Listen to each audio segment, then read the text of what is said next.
first part of building a sales team is hiring the people. The recruiting business, just like society in general, has gone through major changes over the last few decades. Back in the 90s, anyone over 40 was considered unemployable because they no longer have that drive, that fire to do something with their lives. Now we live in a world where you have to consider people on a case-by-case basis. It's hard to generalize because you don't know what you're dealing with. So the best way to go is to test. Before you even go and do anything else, if the person you called for an interview is not punctual or has a laissez-faire attitude about the job, show them the door. You need people who treat what they do with responsibility and respect. You need people who are intelligent. If they sound like an idiot during the interview, that's going to be your company image when they speak to a client. Do not give stupidity a pass. It's going to cost you in ways you cannot possibly anticipate.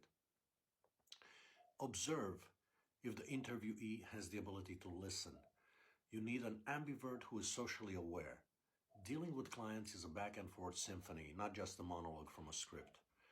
You need people who are coachable. You role play with them. Hey, I don't care how good you sell to me. I just want to hear you talk through things. Then you give them feedback. Give them any suggestion. It doesn't even matter what. If they can take your feedback without any ego and then make the suggested improvements on the second try, you keep them. If they start defending what they did and not accepting criticism, goodbye. These people are going to be trouble. Now, we don't care about product knowledge. It comes in time. The main office can always support them. What we care about is prospect knowledge. Who are we selling to rather than what are we selling? Because what matters more, the person or the product? The person. Because if you can explain to someone exactly the pain that they're having, they're going to buy from you. They're going to believe that you understand their struggle. Now, watch for integrity of character.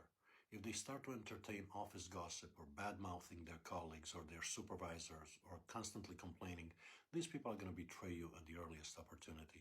You need to let them go. When somebody makes it past the interview, you want to schedule them for onboarding. Onboarding always happens in a group. This is where you instill in them the company culture, the rules, the jargon, the feeling of brotherhood, and the desire to excel. As they study the employee manual, you have them listen to sales calls. Their mission is to work on their own sales script while they're listening to successful calls. They need to be immersed in good calls. Just have them listen to them over and over. Once they studied, say, 40 good calls, they're going to have a pretty good idea how it's done. Their script should be a scaffold, a framework based on questions. This skeleton should be used to lead the prospect to one logical and natural conclusion, to work with your company. And you see, it all ties together because if you hire reasonably intelligent people who have a drive to succeed, are punctual, and can adjust based on your feedback, they're going to be able to design their own script in a way that reflects their personality. And after listening to all those calls, now they're going to have notes on the side helping them deal with any situation. The number one mistake most companies make is that they do not articulate their core proposition, leaving the salesperson in a very difficult position in front of an undecided client. If your salesperson is forced to say, "Can I answer any more questions for you?" you're setting them up to lose, to have a frustrating job, and frankly, you're sabotaging your sales department. Personally, I lost track of all the sales books that I've read. Dozens, probably hundreds if you count both Kindle and Audible.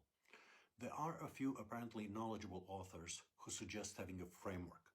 One of them that comes to mind is Frank Kern, but he also credits this structure to someone else. The newest one who attributes his success to a framework is Alex Hormozy. The idea being that you do not leave the interaction as a salesperson with a client without walking them through the problem, the solution, every objection, and you help them make a decision, yes or no. Why are we on this call? Articulate the problem. What have you done to solve it? Here's what we do. Give them intelligent information.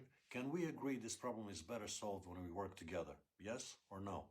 If yes, let's do it. If not, why? Address the objection. And then again, can we agree this problem is better resolved if we work together? Yes, you take the order. No, goodbye. Mark them in the CRM so nobody else is going to waste time with them. Now, this subject segues naturally into the sales manager's attributions. So in the next episode, we're going to discuss what qualities you want in the person who runs your call center. Perhaps in a future episode, we're going to review some of the ways in which you could implement gamification and cult indoctrination theory to create a dynamic and interesting workplace with a sense of loyalty and brotherhood.